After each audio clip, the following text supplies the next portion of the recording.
Spring hath sprung. Or it's springing, maybe, eventually. So today I thought we would go over my TBR for the spring season. I'm currently juggling a couple books. I am still reading Royal Assassin and also The Silver Blood Promise.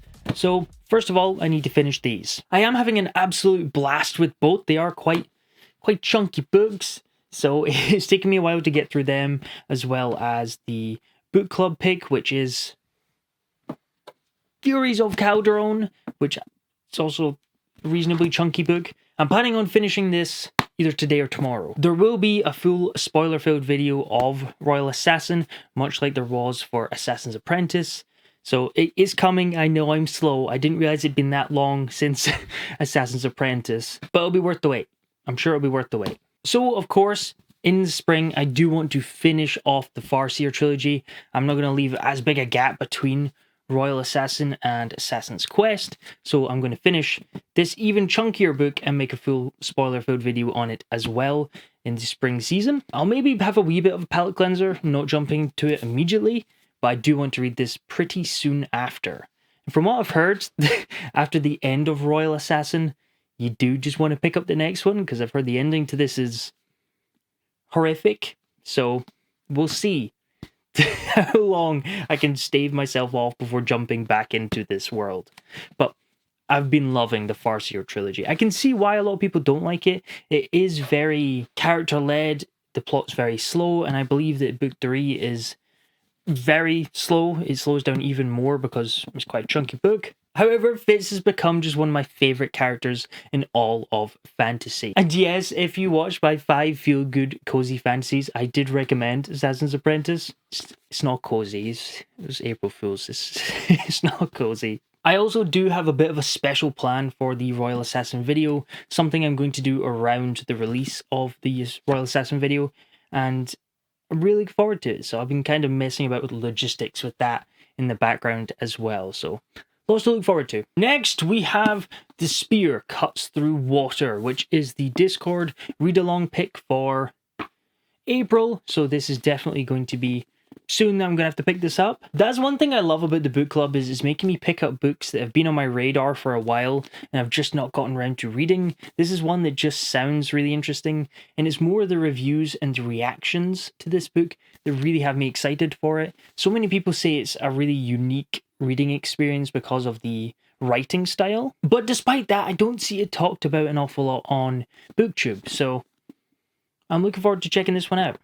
So if you want to join the read along for that, you can join the Discord, link in the description. And of course, we'll also have the book club picks for May and June, which haven't been voted for yet, so I don't know what they're going to be, but we will be reading 2 other books on this TBR. And next on up, we have Spin of Fate, which is coming out in May, and it is An Ember in the Ashes meets Avatar The Last Airbender in this propulsive, not to be missed, high fantasy debut inspired by Indian philosophy. I'm really excited for this one. I've talked to the author and she is super nice and was nice enough to send me an early copy, and it just sounds like it'll be a lot of fun. Just the inspirations and what she's put into this story just are all things I like, so I'm sure that I'm just going to love this. It is marketed as YA, however, the one thing that kind of puts me off YA is the more romance elements, and I've been told that there isn't really much romance in this at all. So if the reason you don't like YA is for the same reasons as me with the romance, definitely still check out Spin of Fate. So a more fast-paced read just sounds like it'll be a lot of fun, especially when you see the rest of this TBR is all being chunky epic fantasy. It's nice to have something that would be a wee bit more fast-paced, just to mix it up a bit. And the magic system is loosely based on karma, which is really interesting, and it has all these, especially the Indian philosophies, I think is a really interesting thing to weave into a fantasy narrative. And there's unique fantasy creatures. Now, don't get me wrong, I love dragons, I love wolves, I love wyverns, all sort of the classics. However, I do think that in the fantasy genre, we don't get enough new fantasy creatures, so that was definitely a big draw to this. I love finding out about new creatures and new world settings and just unique ideas. I also know that the author is a big fan of anime, and this was originally pitched as The Golden Compass meets Naruto. So with sort of anime elements added on top of all this, this just sounds right up my street. I'm not sure if I've said this on the channel yet, but I am going to Worldcon in August in Glasgow. So it'll be really cool to meet people if anyone is going. But don't worry, there's way more exciting people than me going. But part of my TBR, what I want to do is read some of the books of the authors that are attending Worldcon, just so then I can talk to them a bit about their work. And one of those authors is Michael R. Miller, a fellow Scott fantasy self-published author. And it was just recently that I heard that this has progression fantasy elements to it, which has me even more excited and drawn to it. So I do really want to pick up Ascended. It sounds fantastic. Just look at the cover. Oh, stunning. I might suggest this as one of the the picks for the book club. We'll see. Another author attending that I would love to get to reading is The Justice of Kings by Richard Swan. Richard just seems like such an awesome guy. He's so nice in all the interviews and clips I've seen of him, and his work gets incredible ratings. So I want to at least have read the first book before I go, and then I can meet him and talk to him about it. Plus, I'm a fan of justice in books. The other one I would love to read before Worldcon is Kraken Rider Z, which is by Dirk Ashton and David Estes. Now this is basically a dragon riding fantasy, but with krakens, and it's a lit RPG series. There's only the first book out, but this sounds so good. It's krakens. What more do I need to say? So I'm probably going to listen to that on audiobook because there isn't yet a physical copy of it, but I'm hoping that will exist sometime. So Wraithmarks, get on that. I'm not sure how much more I will get read on top of all this because I am also publishing my novella early summer, so that will need to be edited and out to ARC readers. And also I'm still writing book 2, which is currently 60-70% done in the first draft. I'm hoping to finish the first draft in April. I don't want to overpromise, but this is kind of what I'm thinking for my TBR for spring.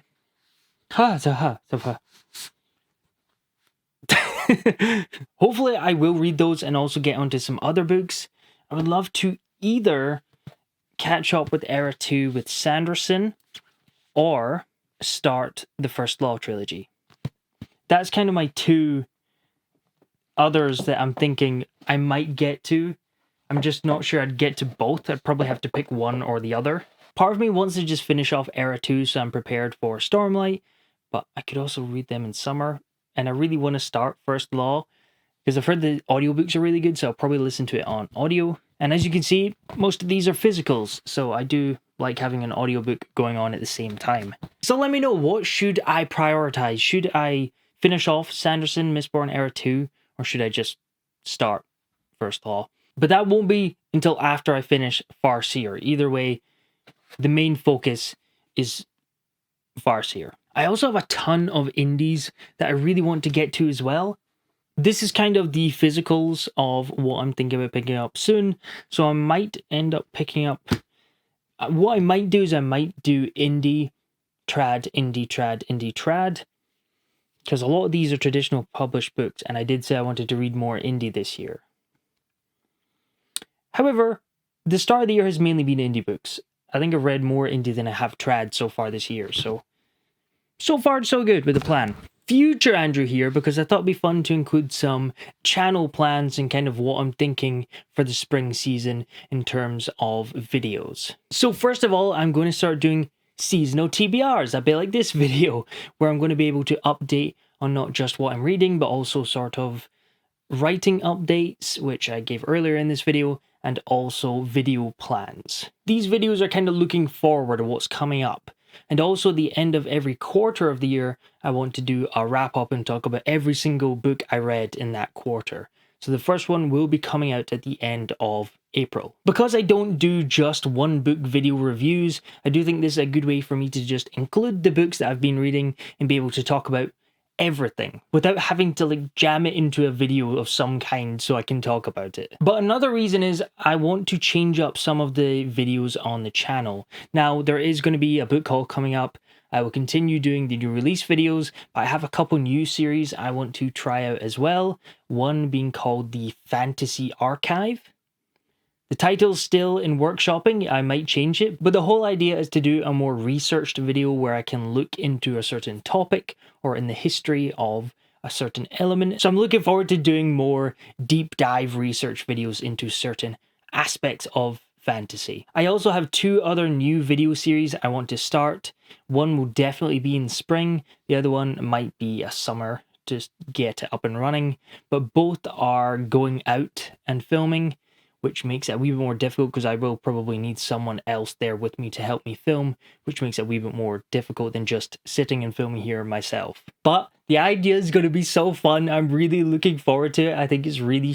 one of them is just really stupid, but I love it. It's going to be such a fun time to film and hopefully a very entertaining video. And the second one is a wee bit more serious, but it's very high effort in that it will take me a long time to finish one episode of this new series idea. So I just kind of wanted to give that as a sort of heads up, and also have that exciting thing coming up around the release of the Royal Assassin video, which is a new thing for the channel, and I want to see how it goes down. I have sort of workshopped it or seen what some of the patrons think of it, and they seem to be really up for it. I'm excited to get that out as well. That'll be very exciting. Hopefully that will be very soon, probably in the next 2-3 weeks. So that's something to look forward to. And somehow we're like that close to hitting 10k, which is insane. I still can't wrap my head around it, so I just tried to not think about it. But I do want to do something special for it, so if you have any ideas, please leave them in the comments below. Might do a live stream, possibly. But also I don't want to just sit and have nothing to say live, so maybe a Q&A, a live Q&A, something like that. Let me know what you think for a 10k sub celebration. Do you want a video or a live stream or both? Let me know. Okay, back to Past Andrew. That's kind of the video update. And let me know in the comments below, are you a mood reader or do you plan out your TBRs? This is sort of a very chaotic, maybe, hopefully, this is kind of what I'm thinking, but I am a mood reader, so we'll see what ends up actually happening. I wrote a book. I don't mention it much anymore, but I did. This is proof. And let me know what you plan to read in spring. Thank you very much for watching.